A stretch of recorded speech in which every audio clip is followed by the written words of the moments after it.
देखिए first question यहाँ पर कह रहा है कि एक दिष्ट धारा जनित्र में बुरुशों को उच्चतम दिष्ट धारा प्राप्त करने के लिए रखना चाहिए। यानी कि हमारे पास क्या है, देखो एक डीसी जनरेटर है और हमें जो यहाँ पर उच्चतम डीसी सप्लाई चाहिए, उसके लिए जो बुरुशों की कंडीशन होगी हमारी, वो कार्बन बुरुशों को हम किस कंडीशन में लगाते हैं। देखिए जो MNA होता है हमारा मैग्नेटिक न्यूट्रल एक्सिस, इस एक्सिस में क्या करते हैं हम बुरुशों को सेट करते हैं। तो ऑप्शन नंबर इसका राइट आंसर होगा सी ऑप्शन MNA। और MNA का पूरा नाम भी कहीं पर पूछा जाता है, ये होता है magnetic neutral axis. Next question यहाँ पर कह रहा है कि एक दिष्ट धारा जनित्र में इंटरपोल वाइंडिंग व कंपलसेटिंग वाइंडिंग की जाती है। अब जो हमारे डीसी जनरेटर होते हैं इसमें दो प्रकार की हम और वाइंडिंग करते हैं, एक का नाम होता है इंटरपोल वाइंडिंग और दूसरी वाइंडिंग होती है कंपलसेटिंग वाइंडिंग। कह रहा है कि ये दोनों आर्मेचर वाइंडिंग के साथ जोड़ी जाती है, चाहे हमारी इंटरपोल वाइंडिंग हो चाहे हमारी कंपलसेटिंग वाइंडिंग हो, ये आर्मेचर वाइंडिंग के श्रेणी क्रम में जोड़ी जाती है, क्योंकि कंपलसेटिंग वाइंडिंग और इंटरपोल वाइंडिंग आर्मेचर के हमेशा कैसे जोड़े जाते हैं, श्रेणी क्रम में। तो ऑप्शन नंबर डी क्या होगा, इसका राइट आंसर होगा। नेक्स्ट क्वेश्चन देखो यहाँ पर कहता है बुरुशों पर स्पार्किंग का कारण होता है। यानी कि जो हमारे कार्बन बुरुश होते हैं इनमें स्पार्किंग का कारण क्या होता है, किस कारण से ये स्पार्किंग करते हैं। ऑप्शन नंबर पहला कह रहा है देखो बुरुश होल्डरों में बुरुश का अधिक तनाव। नेक्स्ट ऑप्शन कहता है देखो दिक् परिवर्तक के समय लघु परिपथ कुंडली में स्टैटिक विद्युत वाहक उत्पन्न होना। देखो जो स्पार्किंग होती है वो स्टैटिक ईएमएफ के कारण होती है। दो प्रकार के ईएमएफ हमारे पास होते हैं, एक होता है डायनेमिक और एक होता है स्टैटिक।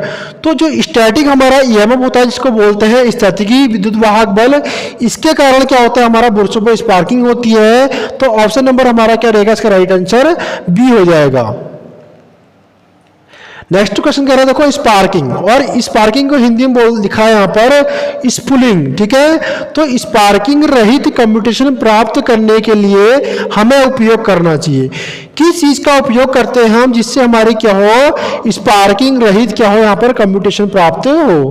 तो उस कंडीशन के लिए देखो क्या करते हैं हम कार्बन बुरुशों का प्रयोग करते हैं, क्योंकि अगर मैं यहाँ पर तांबे के बुरुश का यूज करूंगा तो उसमें क्या होगी, स्पार्किंग और ज्यादा होगी। और हमें यहाँ पर स्पार्किंग क्या करनी है, कम करना है, यानी कि स्पार्किंग रहित करना है, तो कार्बन बुरुशों का यूज करते हैं।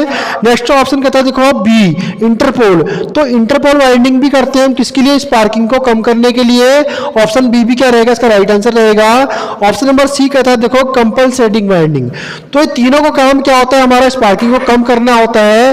तो ऑप्शन नंबर डी इसका राइट आंसर रहेगा। उपरोक्त तो सभी क्या होंगे, इसके राइट आंसर रहेंगे। नेक्स्ट क्वेश्चन की बात करते हैं। क्वेश्चन कह रहा है कि आर्मेचर में वितरण मुख्य फ्लक्स विचलित होता है। अब बात किसकी हो रही है, आर्मेचर में। तो आर्मेचर के जो बाहर, जैसे कि ये आर्मेचर मेरा है, इसके बाहर जो फ्लक्स वितरण होगा यानी कि डिस्ट्रीब्यूशन जो फ्लक्स का होगा उसका मुख्य कारण क्या होता है। अब फ्लक्स किसके कारण होगा, देखो जो हमारे आर्मेचर में क्या होगी, करंट होगी। तो आर्मेचर कंडक्टरों में जो करंट फ्लो होगी तभी उसके चारों ओर क्या होगा, एक चुंबकीय क्षेत्र यूज होगा जिसको हम बोलते हैं फ्लक्स। तो ऑप्शन क्या हो जाएगा इसका, देखो ऑप्शन नंबर ए नहीं हो सकता है, बी भी नहीं होगा, ऑप्शन नंबर सी इसका राइट आंसर रहेगा। देखो आर्मेचर चालकों में धारा के कारण, ऑप्शन नंबर सी इसका क्या रहेगा, राइट आंसर रहेगा। नेक्स्ट क्वेश्चन यहाँ पर कह रहा है कि दिष्ट धारा जनित्र में बुरुशों को अग्रसर किया जाता है। यानी कि जो हमारे डीसी जनरेटर होते हैं इन जनरेटर में हम बुरुशों को अग्रसर माने अग्रसर क्यों करते हैं, तो इसका कारण क्या होगा। पहला कहता है कि इंटरपोल फ्लक्स को बदला जाता है जा सके इसलिए। दूसरा कह रहा है कि क्रॉस चुंबकीय प्रभाव को निरस्त किया जा सके। देखो जब भी हम बुरुशों को अग्रसर करते हैं, आगे शिफ्ट करते हैं, अग्रसर का मतलब क्या होता है, आगे उसको शिफ्ट करते हैं। तो बुरुशों को आगे शिफ्ट का मतलब करने का मतलब क्या होता है, क्रॉस चुंबकीय प्रभाव को कम करना, यानी कि क्रॉस मैग्नेटाइजिंग इफेक्ट को कम करना, रिड्यूस करने के लिए हम क्या करते हैं, बुरुशों को शिफ्ट करते हैं। तो ऑप्शन नंबर 20 का क्या हो जाएगा, राइट आंसर रहेगा। नेक्स्ट क्वेश्चन यहां पर कह रहा है देखो इंटरपोल कुंडली प्राय कुंडली होती है। किसकी बात हो रही है यहाँ पर, इंटरपोल वाइंडिंग की। देखो इंटरपोल वाइंडिंग को हम किसकी करते हैं, कॉपर की वायर करते हैं। और ये जो कॉपर का वायर होता है ये सुपर इनेमल कोटेड होता है। दो चीजें आपको यहाँ पर मिल गए हैं। पहला वाइंडिंग किस चीज का करते हैं, इंटरपोल वाइंडिंग ये करते हैं कॉपर का, और ये कॉपर का वायर होता कैसा है, सुपर इनेमल कोटेड होता है। तीसरा ऑप्शन देखो कहता है कि जो ये वायर होना चाहिए हमारा, ये कैसा होना चाहिए, मोटा होना चाहिए। देखो इंटरपोल करने के लिए कॉपर का यूज करेंगे, और ये कॉपर कैसा रहेगा हमारा, सुपर इनेमल कोटेड रहेगा, और ये वायर रहेगा हमारा इसमें मोटा। तो ऑप्शन नंबर इसका राइट आंसर रहेगा हमारा यहाँ पर सी ऑप्शन होगा, मोटे सुपर इनेमल तार का क्या बनाते हैं, इंटरपोल वाइंडिंग को बनाते हैं। तो ऑप्शन नंबर सी हमारा राइट आंसर हो जाता है। नेक्स्ट क्वेश्चन बात कर रहे हैं, देखियो कहता है कि दिष्ट धारा जनरेटर यानी कि डीसी जनरेटर की बात हो रही है, मैं इंटरपोल की ध्रुवता पोलैरिटी होनी चाहिए, किसकी बात कर रहा है, देखो इंटरपोल की। अब देखो इंटरपोल को अगर हम आर्मेचर में यूज करते हैं, इंटरपोल को हम फील्ड में भी यूज कर सकते हैं, इंटरपोल को हम आर्मेचर में भी यूज कर सकते हैं, मगर यहां पर यह दिया नहीं है कि इंटरपोल को हम किस चीज में भी यूज कर रहे हैं। ठीक है, ना आर्मेचर की बात हो रही है और ना ही यहां पर किसकी बात हो रही है, फील्ड की बात हो रही है। तो कह रहा है कि केवल उत्तरी पोल नहीं, केवल पूर्व यानी कि दूसरा पोल साउथ पोल की बात भी नहीं कर रहा है, घूमने की दिशा में पीछे वाले पोल के ध्रुव के समान। नेक्स्ट कह रहा है कि घूमने की दिशा में आगे वाले ध्रुव के समान। अब इसका राइट आंसर देखो यहां पर क्या होगा, जिस दिशा में हमारा क्या होगा, कोई भी आर्मेचर घूमता है उस ध्रुव के क्या होगा, आगे वाले समान की पोलैरिटी हमारी किसकी होनी चाहिए, इंटरपोल की वगैरह होनी चाहिए। अगर मेरा आर्मेचर घूम रहा है उसका आगे वाला पोल नॉर्थ है, तो हमारी इंटरपोल का जो वहां पर पोल लगेगा वो कौन सा लगेगा, वो भी नॉर्थ ही लगेगा, क्योंकि पोलैरिटी दोनों की क्या होनी चाहिए, समान होनी चाहिए। अगर साउथ पोल आगे होता तो हमारा पोल कौन सा लगता है इंटरपोल में, वो भी साउथ ही लगता। तो ऑप्शन नंबर डी इसका क्या हो जाएगा, राइट आंसर हो जाएगा। नेक्स्ट क्वेश्चन देखो कह रहा है कि दिष्ट धारा जनरेटर में असंतृप्त ध्रुव में आर्मेचर प्रतिक्रिया के प्रभाव को कहते हैं। अब देखो इसमें क्या है, डीसी जनरेटर की बात कर रहा है और पोल कौन सा हमारा, सैचुरेटेड पोल है। मैं आर्मेचर रिएक्शन के प्रभाव को क्या बोलते हैं, तो जब भी हमारा आर्मेचर रिएक्शन का प्रभाव होता है इसको बोलते हैं क्रॉस चुंबकीय प्रभाव यानी कि क्रॉस मैग्नेटाइजिंग इफेक्ट।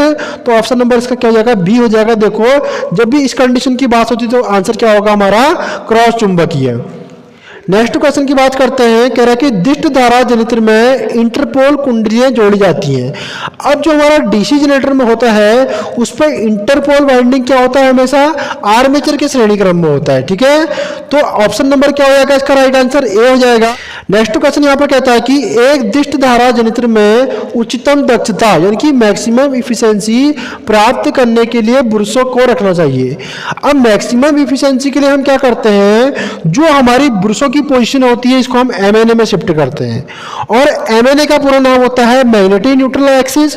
तो ऑप्शन नंबर सी इसका क्या हो जाएगा, राइट आंसर हो जाएगा। नेक्स्ट क्वेश्चन की बात करते हैं, क्वेश्चन कह रहा है कि एक दिष्ट धारा जनरेटर में इंटरपोल कुंडलन व कंपनसेटिंग कुंडली दोनों कुंडली है। अब दोनों वाइंडिंग हमने किसमें कर रखी है, डीसी जनरेटर में कर रखी है, इंटरपोल भी कर रही है और कंपनसेटिंग वाइंडिंग भी कर दी है। ये कुंडलियां दोनों आर्मेचर परिपथ के साथ जुड़ी होती है, चाहे हमारी इंटरपोल वाइंडिंग हो चाहे हमारी कंपनसेटिंग वाइंडिंग हो। ये दोनों वाइंडिंग हमेशा कैसे जुड़ती है, आर्मेचर के श्रेणी क्रम में। तो ऑप्शन नंबर हमारा बी राइट आंसर होगा कि इंटरपोल और कंपनसेटिंग वाइंडिंग को हम आर्मेचर के श्रेणी क्रम में जोड़ते हैं। नेक्स्ट क्वेश्चन यहां पर कह रहा है कि आर्मेचर के ऊपर वितरण मुख्य फ्लक्स से विचलित होता है। देखो आर्मेचर के ऊपर की बात हो रही है, तो आर्मेचर के ऊपर की बात हो रही है तो लोग यहां पर क्या करते हैं, देखो फील्ड के ऑप्शन को क्लिक कर देते हैं। अब यहां पर होता है कि आर्मेचर की बात हो रही है, जब आर्मेचर कंडक्टर के अंदर करंट फ्लो करेगा तभी हमारा क्या होगा, उसमें फ्लक्स उत्पन्न होगा। तो किसकी बात कर रहे हैं, देखो आर्मेचर के ऊपर वितरण मुख्य फ्लक्स से विचलित होता है, तो किसके कारण, आर्मेचर चालक में धारा के कारण। तो ऑप्शन नंबर ए इसका क्या होगा, यहाँ पर राइट आंसर रहेगा। नेक्स्ट क्वेश्चन कह रहा है, देखो एक डीसी जनरेटर में ब्रशों को विस्थापित करने से। अब ब्रशों को विस्थापित क्या करते हैं हम उनको शिफ्ट करते हैं एमएनए से जीएनए में या जीएनए से एमएनए में। एमएनए का पूरा नाम होता है मैग्नेटिक न्यूट्रल एक्सिस और जीएनए का पूरा नाम होता है जियोमेट्रिक न्यूट्रल एक्सिस। कहीं पर यह भी एग्जाम में क्वेश्चन आता है कि जीएनए का पूरा नाम क्या होता है, तो क्या होता है, जियोमेट्रिक न्यूट्रल एक्सिस। तो कह रहा है कि स्थापित करने का कारण क्या होता है, क्यों करते हैं इसको। ठीक है, पहला ऑप्शन कहता है कि क्रॉस चुंबकीय प्रभाव को निरस्त किया जाता है। दूसरा ऑप्शन कह रहा है देखो विचुंबकन प्रभाव को निरस्त किया जाता है। थर्ड ऑप्शन कह रहा है देखो मुख्य फील्ड फ्लक्स में परिवर्तन किया जा सकता है, और डी ऑप्शन कहता है देखो इंटरपोल फ्लक्स में परिवर्तन किया जाता है। तो इसको क्यों करते हैं, देखो हम क्रॉस चुंबकीय प्रभाव को निरस्त करने के लिए। तो ऑप्शन नंबर हमारा ए क्या रहेगा, यहाँ पर राइट आंसर रहेगा। नेक्स्ट क्वेश्चन यहाँ पर कह रहा है किसी डीसी जनरेटर पर होता है वह कंपनसेटिंग वाइंडिंग का प्रयोग आवश्यक हो जाता है। क्वेश्चन कहता है देखो जिस डीसी जनरेटर पर क्या हो रहा है, हमारा कंपनसेटिंग वाइंडिंग का प्रयोग होता है, वहां आवश्यक हो जाता है। क्या चीज वहां पर क्या होती है, आवश्यक होती है। देखो जहां पर भी हम किस वाइंडिंग का प्रयोग कर रहे हैं, कंपनसेटिंग वाइंडिंग का कर रहे हैं, तो उन जनरेटरों में क्या होता है, लोड हमारा वेरी करता है। कभी कम भी हो सकता है, कभी हमारा लोड ज्यादा भी हो सकता है। तो ऑप्शन नंबर क्या हो जाएगा, इसको कम और अधिक होने वाले जहां पर हमारे लोड होते हैं वहां पर हम जनरेटर में कौन सा वाइंडिंग कर देते हैं, कंपनसेटिंग वाइंडिंग। तो ऑप्शन नंबर डी हमारा यहां पर क्या रहेगा, राइट आंसर रहेगा। नेक्स्ट क्वेश्चन की बात कर रहे हैं। क्वेश्चन कह रहा है कि कम्यूटेशन के दौरान कुंडली में उत्पन्न क्या हो रहा है, देखो कुंडली में उत्पन्न रिएक्टेंस वोल्टेज, देखो रिएक्टेंस वोल्टेज को हिंदी में बोलते हैं प्रतिकार्यता वोल्टेज के कारण होती है। अब देखो जो कम्यूटेशन के कारण जो हमको रिएक्टेंस वोल्टेज मिल रही है वो किसके कारण मिलती है। देखो दो प्रकार के इंडक्शन होते हैं, एक होता है हमारा सेल्फ इंडक्शन, दूसरा होता है हमारा म्यूचुअल इंडक्शन। चाहे हमारा इंडक्शन सेल्फ इंडक्शन हो, चाहे हमारा इंडक्शन म्यूचुअल इंडक्शन हो, इन दोनों के कारण ही हमें क्या मिलता है, यहाँ पर रिएक्टेंस वोल्टेज मिलता है। तो ऑप्शन नंबर सी देखिए ए और बी, क्योंकि ए में कहता है सेल्फ इंडक्शन और बी में कहता है म्यूचुअल इंडक्शन। तो दोनों के कारण ही हमारा क्या उत्पन्न होता है, रिएक्टेंस वोल्टेज उत्पन्न होता है। तो ऑप्शन नंबर हमारा यहां पर सी राइट आंसर हो जाएगा, A and B. Next question की बात करते हैं। क्वेश्चन कह रहा है कि एक डीसी जनरेटर में निम्नलिखित में से एक इंटरपोल का कार्य नहीं होता है। अब यहां पर पूछ रहा है कि इंटरपोल का कार्य नहीं होता है। देखो पहला कहता है स्टैटिक यानी कि उत्पन्न वोल्टेज को उदासीन करना, तो ये काम को क्या होता है, ये करता है। नेक्स्ट कह रहा है देखो अंतराल बढ़ाकर आर्मेचर को ठंडा करना, तो इंटरपोल वाइंडिंग का कोई ठंडा करने का काम नहीं होता है। इसका काम क्या होता है, जो हमारी स्टैटिक वोल्टेज होती है उसको न्यूट्रलाइज करता है, और जो हमारा कम्यूटेशन में स्पार्किंग होती है उसको समाप्त करता है, और नेक्स्ट हमारा कम्यूटेशन को क्या कर देता है, स्मूथ कम्यूटेशन प्राप्त होता है। तो तीनों कंडीशनों के लिए हम इंटरपोल वाइंडिंग को यूज करते हैं, और इसके लिए हम इंटरपोल वाइंडिंग को नहीं करते। तो ऑप्शन नंबर बी हमारा यहाँ पर राइट आंसर हो जाएगा। क्या देखो इसमें क्या होता है, ये ठंडा करने के लिए प्रयोग नहीं किया जाता है। तो ऑप्शन नंबर बी हमारा क्या रहेगा, यहाँ पर राइट आंसर रहेगा। नेक्स्ट क्वेश्चन की बात कर रहे हैं। क्वेश्चन कहता है देखो एक डीसी शंट जनरेटर 220 वोल्ट पर प्रकाश भार को विद्युत शक्ति प्रदान कर रहा है। अब देखो वोल्टेज का मान कितना है, हमारे पास 220 है, और जो लोड किस प्रकार का है, लाइट इसमें लगे हुए हैं, यानी कि प्रकाश लैंप हम यूज कर रहे हैं, ठीक हो गया। अब कह रहा है कि अचानक जनरेटर की आउटपुट वोल्टेज गिरकर 8 वोल्ट रह गई है, तो इसका कारण क्या होता है। अब हमारा जनरेटर कौन सा, देखो शंट है। अगर शंट की कंडीशन में उसका क्या होगा, हमारा फील्ड अगर खुल जाए, फील्ड वाइंडिंग अगर खुल जाती है किसी कारणवश, तो उस कंडीशन में क्या होता है, हमारा यहाँ पर वोल्टेज एकदम क्या होती है, गिर जाती है। तो ऑप्शन नंबर इसका क्या जाएगा, देखो डी आंसर रहेगा।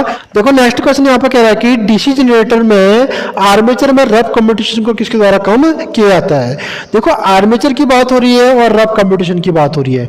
रफ कम्यूटेशन को कम करने के लिए हम क्या करते हैं, जो हमारे मेन पोल होते हैं, मान लो हमारे मेन पोल कौन से है, उसमें नॉर्थ पोल और साउथ पोल, तो इनके बीच में हम क्या कर देते हैं, इंटरपोल वाइंडिंग कर देते हैं। इंटरपोल वाइंडिंग कम करके हम क्या कर सकते हैं, कम्यूटेशन को कम कर सकते हैं। तो यहाँ पर ऑप्शन देखो पहला भी नहीं रहेगा इसका, दूसरा भी नहीं, तीसरा ऑप्शन इसका राइट हो जाएगा। मुख्य ध्रुव यानी कि मेन पोल के बीच में हम क्या कर देंगे, एक इंटरपोल, इंटरपोल को बोलते हैं अंतर ध्रुवों को उपलब्ध कराने से क्या कर सकते हैं, हम रफ कम्यूटेशन को यहाँ पर कम कर सकते हैं। देखो क्वेश्चन कहता है यहाँ पर डीसी जनरेटर में आर्मेचर रिएक्शन का क्रॉस मैग्नेटाइजिंग इफेक्ट निरस्त किया जाता है। देखो पहले वाले क्वेश्चन में उसने रफ कम्यूटेशन पूछा था, और यहाँ पर पूछ रहा है हमसे कौन सा क्वेश्चन, क्रॉस मैग्नेटाइजिंग इफेक्ट। तो क्रॉस मैग्नेटाइजिंग इफेक्ट क्या होता है, इसको हम ब्रुशों को शिफ्ट करके कर सकते हैं कम।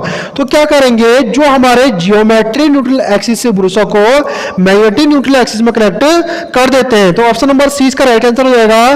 नेक्स्ट क्वेश्चन बात कर रहा है कि यह सलाह दी जाती है कि दिष्ट धारा मशीन जो कठिन कार्य परिस्थिति में कार्य करती है, ठीक है। अब जो मशीन क्या कर रही है, देखो परिस्थिति कैसी है, इसकी कठिन है, कठिन परिस्थिति में वर्क करती है, उसका इंसुलेशन परीक्षण के लिए अंतराल अंतराल में अवश्य होना चाहिए, यानी कि कितने टाइम बाद हमको उसका इंसुलेशन टेस्ट करना चाहिए। तो इसका देखो मिनिमम जो होता है हमारा हर महीने इसका क्या होना चाहिए, इंसुलेशन टेस्ट होना चाहिए, तो जिसको हम बोल सकते हैं प्रत्येक 1 माह में। तो ऑप्शन नंबर डी का क्या होगा, राइट आंसर रहेगा।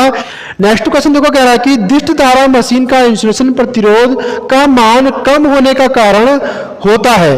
अब देखो किसकी बात हो रही है, डीसी जनरेटर की बात हो रही है, डीसी मशीन की बात हो रही है। यहाँ पर जनरेटर भी हो सकता है, यहाँ पर मोटर भी हो सकता है। तो क्वेश्चन कह रहा है कि इंसुलेटिंग प्रतिरोध का मान कम होने का कारण होना है, ठीक है, क्योंकि ऐसी मशीन लगातार कार्य करती है। तो ऐसी मशीन किस कंडीशन में कार्य करती है जिसके कारण क्या हो रहा है, उसका इंसुलेशन प्रतिरोध लगातार कम होते जा रहा है। तो वहां पर क्या होता है, जो हमारे यहाँ पर कंप्यूटर सेगमेंट होते हैं, तो कंप्यूटर सेगमेंट की जो लॉकर आर्म होते हैं उनमें हमारा कार्बन का चूर्ण एकत्रित हो जाता है, क्योंकि जो हमारा कंप्यूटर होता है उसमें हमारा ब्रुश क्या करता है, लगातार स्पार्किंग करता है, और ब्रुश के क्या होता है, रगड़ने से वहां पर उसके बहुत सारे क्या बन जाते हैं, उसमें धूल के कण एकत्रित हो जाते हैं, किसके, कार्बन के, और जो क्या काम करते हैं, कंडक्टर का काम करते हैं, और जिसके कारण हमारा प्रतिरोध क्या जाता है, कम हो जाता है। तो ऑप्शन नंबर इसका डी राइट आंसर हो जाएगा।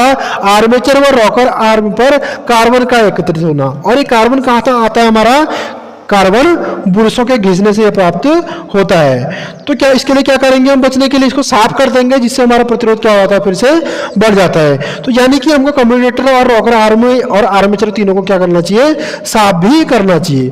तो ऑप्शन नंबर सी इसका राइट आंसर रहेगा।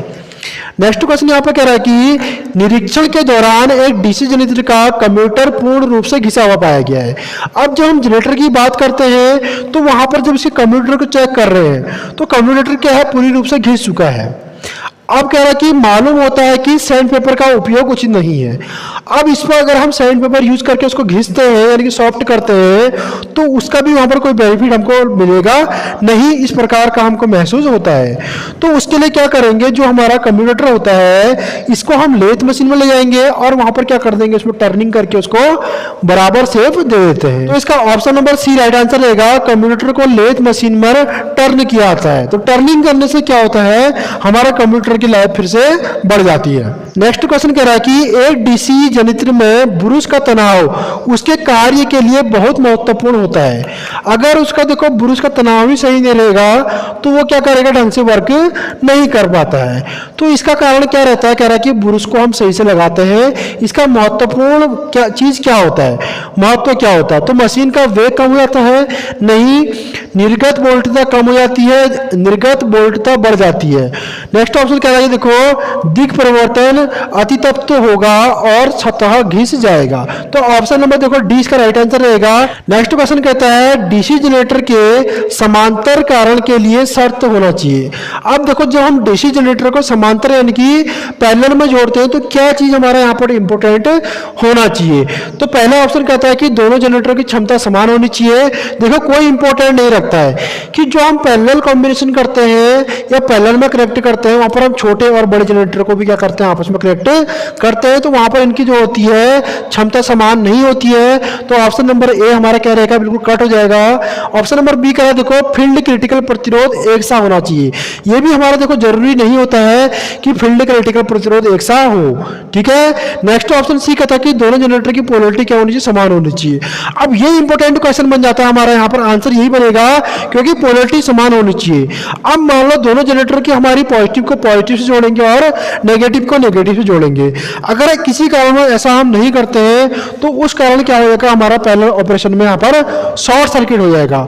तो शॉर्ट सर्किट से बचने के लिए क्या होना चाहिए, हमारा मेन जो पॉइंट रहेगा दोनों जनरेटर की पोलरिटी को हम क्या करेंगे, सेम रखेंगे। अगर पोलरिटी सेम रहेगी तो क्या कर सकता है, आसानी से हम पैरेलल ऑपरेशन को कर सकते हैं। तो क्वेश्चन कह रहा है कि एक डीसी मशीन का इंसुलेशन प्रतिरोध मापते समय जब मैगर का प्रयोग किया जाता है तो परीक्षण को तब तक करते रहना चाहिए जब तक कि मीटर की सुई, देखो जब मीटर की सुई क्या होता है हमारा स्थिर हो जाए यानी कि वेरी ना करे तब तक हम क्या करेंगे, किसी भी चीज को चेक करेंगे, चाहे वो मैगर हो, चाहे वोल्ट मीटर हो, चाहे एमीटर हो, चाहे हमारा रेजिस्टेंस मीटर हो। हमारी कोशिश यही रहनी चाहिए कि हमारी कैसा पॉइंटर कैसा हो जाए, स्थिर हो जाए। तो ऑप्शन नंबर 20 का राइट आंसर हो जाएगा।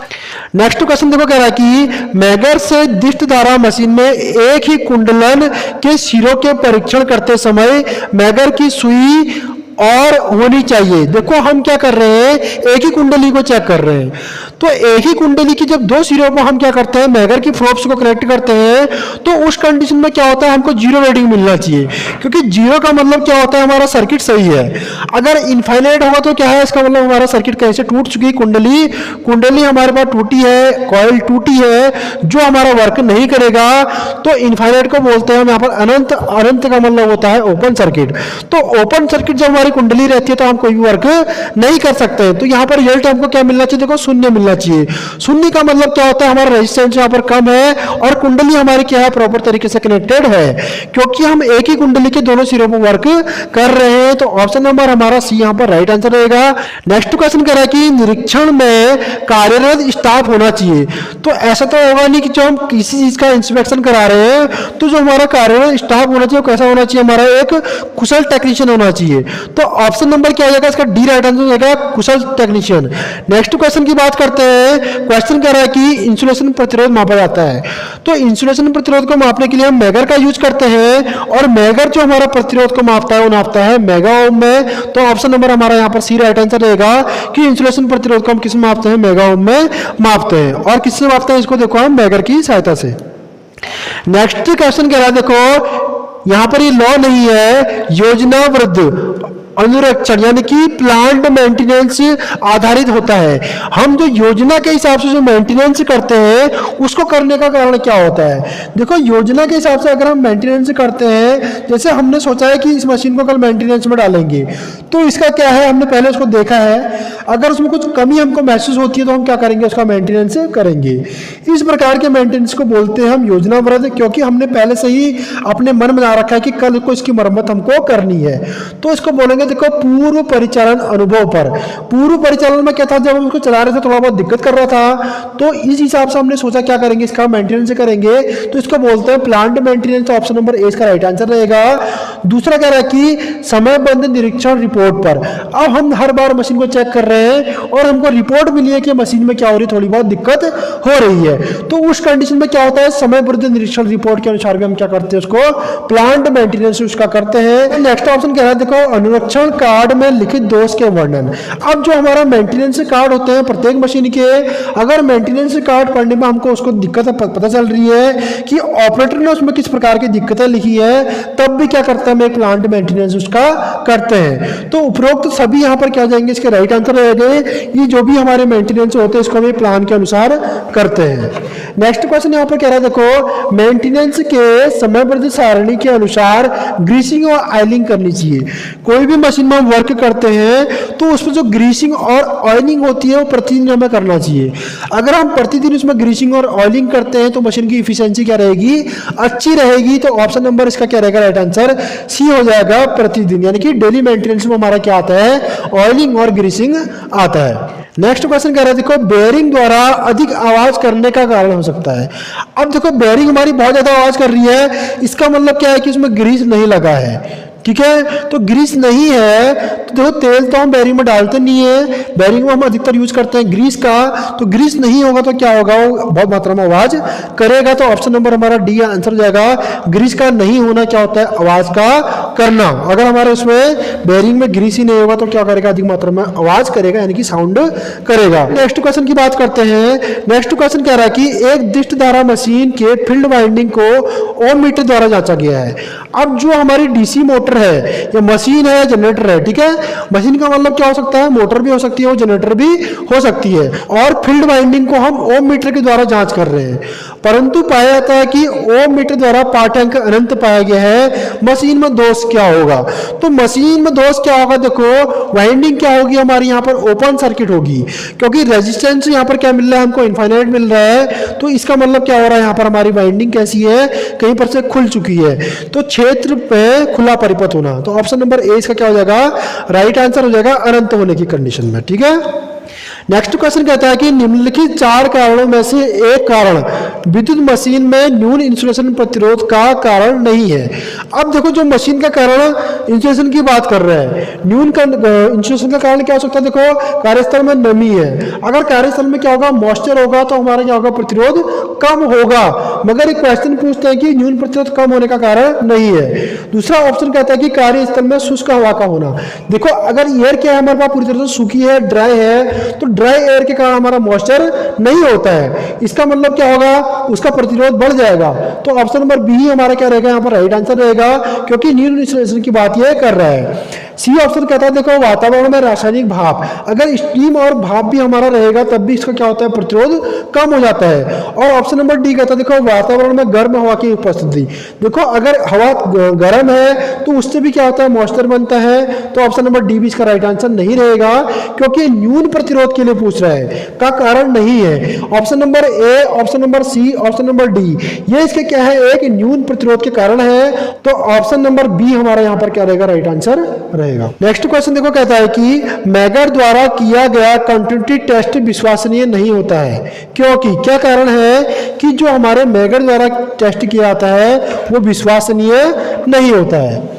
तो देखिए जो मैगर द्वारा हम क्या करते हैं, कंटिन्यूटी टेस्ट करते हैं, ये किस कंडीशन में देखो विश्वसनीय नहीं होता है। देखो जब क्या होता है हमारा सर्किट में शॉर्ट सर्किट फॉल्ट होता है, तो शॉर्ट सर्किट की कंडीशन में क्या होता है, प्रतिरोध कम हो जाता है।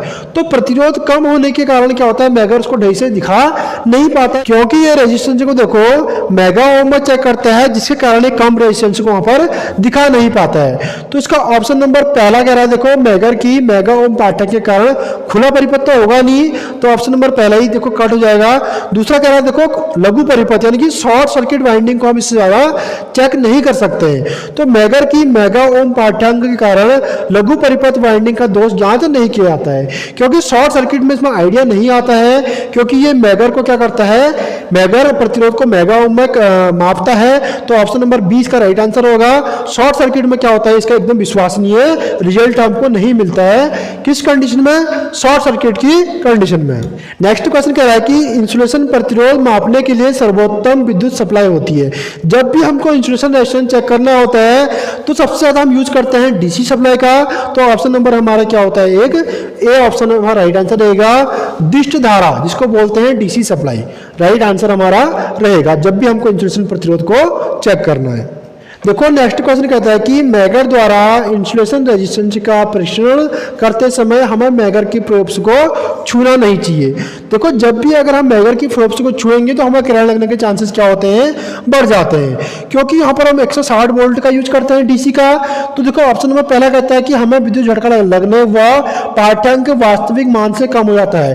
तो ऑप्शन नंबर यहाँ पर ए बिल्कुल राइट आंसर रहेगा, क्योंकि विद्युत का झटका भी लगता है और पाठ्यांक रीडिंग क्या होती है, देखो कम हो जाती है, क्योंकि प्रतिरोध क्या होता है उसका वहां पर कम हो जाता है। तो ऑप्शन नंबर ए रहेगा राइट आंसर, ये हमारा राइट आंसर हो जाएगा। ठीक है, देखो नेक्स्ट क्वेश्चन यहाँ पर कह रहा है कि एक डीसी मशीन के फील्ड को ओम मीटर द्वारा टेस्ट करने पर मीटर की एक लीड फील्ड टर्मिनल पर व दूसरी लीड मशीन की बॉडी के साथ की गई है, मीटर द्वारा शून्य पाठ्यांक दर्शाया गया है, तो फील्ड में दोष कौन सा होगा। अब देखो हमारी मशीन की बात हो रही है, यहाँ पर मोटर भी हो सकता है, जनरेटर भी हो सकता है। अब इस कंडीशन में देखो वाइंडिंग कौन सी वाइंडिंग की बात कर रहे हैं, फील्ड वाइंडिंग की, और ओम मीटर का एक सिलिकॉन फील्ड वाइंडिंग के साथ कनेक्ट करते हैं और दूसरे को उसके बॉडी के साथ कनेक्ट कर रहे हैं। इस कंडीशन में जो हमको रीडिंग मिल रही है वो जीरो मिल रही है। तो जब भी जीरो रीडिंग मिल रही है तो इसका मतलब क्या होता है कि वहां पर एक दूसरे का क्या हो चुका है, कनेक्शन हो चुका है बॉडी का और वाइंडिंग का। तो इस प्रकार के दोष को बोलते हैं हम अर्थ फॉल्ट, और अर्थ फॉल्ट को ही बोलते हैं भूदोष। तो ऑप्शन नंबर इसका क्या रहेगा हमारा बी राइट आंसर हो जाएगा, भूदोष, यानी कि उसमें ग्राउंड फॉल्ट हो चुका है।